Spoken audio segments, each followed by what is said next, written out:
वसुंधरा राजे सिंधिया राजस्थान में एक बयान देती है। बयान ऐसा होता है कि दिल्ली को तलब किया जाता है, मोदी शाह तक संदेश पहुंचाया जाता है।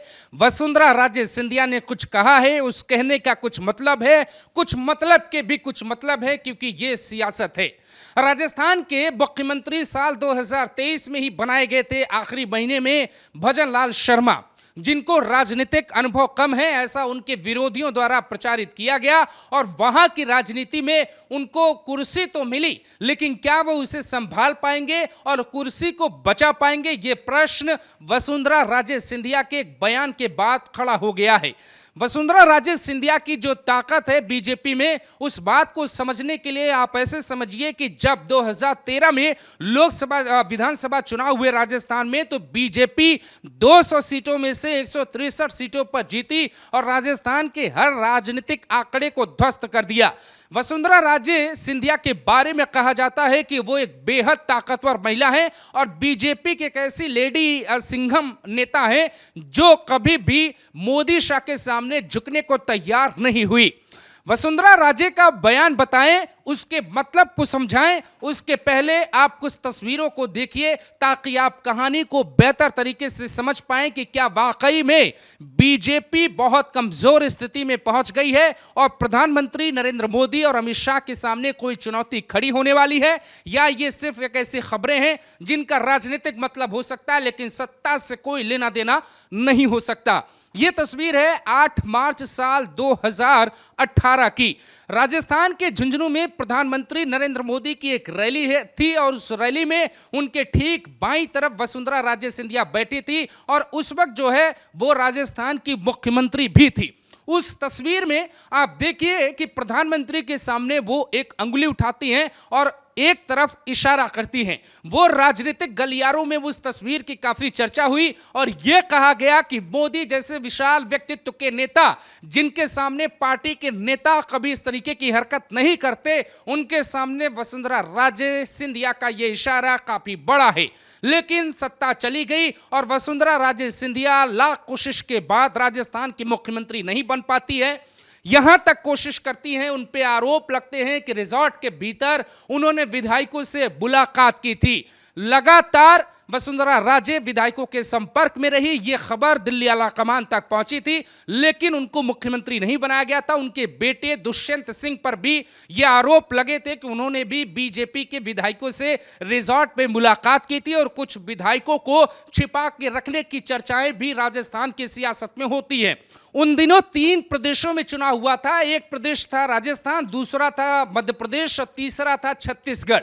मध्य प्रदेश में शिवराज सिंह चौहान कुछ भी नहीं करते और छत्तीसगढ़ में रमन सिंह भी कुछ नहीं करते, लेकिन वसुंधरा राजे और उनका परिवार इस तरीके की बातें राजस्थान में कर रहा था, जिससे मोदी शाह को यह लगा कि इनको अब मुख्यमंत्री नहीं बनाना चाहिए। और इसके बाद भजन लाल शर्मा की एंट्री होती है।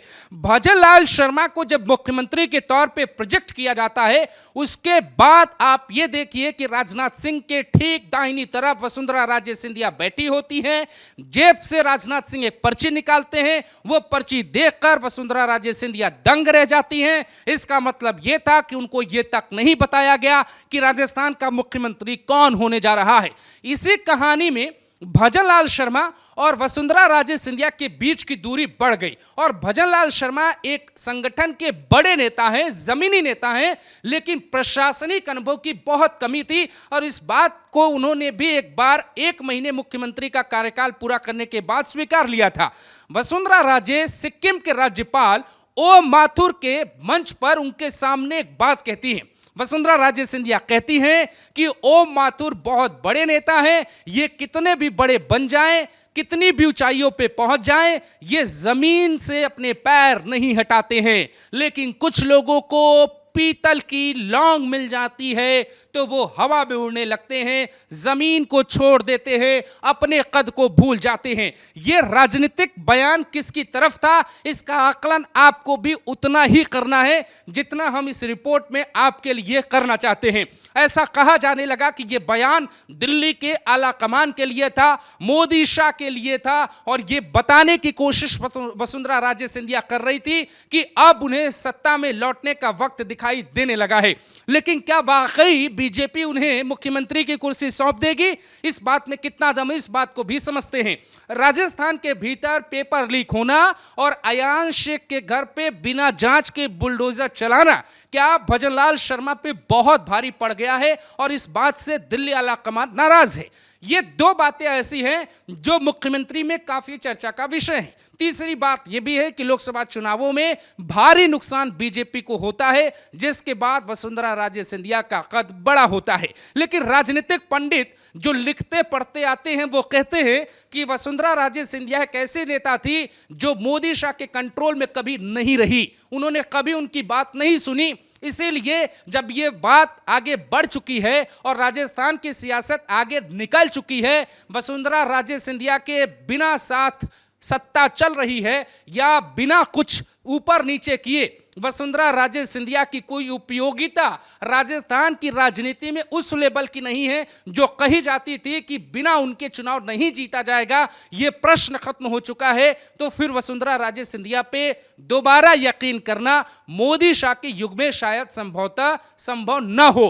लेकिन अगर दिल्ली में कुछ इधर उधर होता है और राजनाथ सिंह की पावर बढ़ती है तो राजस्थान में भजनलाल शर्मा के लिए भी संकट की स्थिति पैदा हो सकती है और वसुंधरा राजे सिंधिया दोबारा सत्ता में आती हुई आपको दिखाई दे सकती हैं।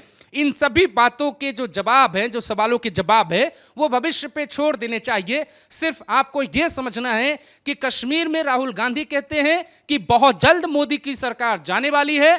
कांग्रेस के सोशल मीडिया प्लेटफॉर्म से लिखा जाता है कि सरकार तुम्हारी है लेकिन सिस्टम हमारा है। बीजेपी नेताओं की तकरार की जो तस्वीरें और खबरें हैं वो बहुत सवाल पूछती हैं, क्या मोदी शाह नंबर कम लाने के कारण इतने कमजोर हो गए हैं कि उनके अपने ही पार्टी के नेता बहुत कुछ इशारा देने की कोशिश कर रहे हैं। देश दुनिया के साथ, विरोधियों के साथ, अपनों की भी चुनौती संकट के वक्त में देखी जाती है। क्या उसी संकट के दौर से नरेंद्र मोदी और अमित शाह गुजर रहे हैं? दोस्तों,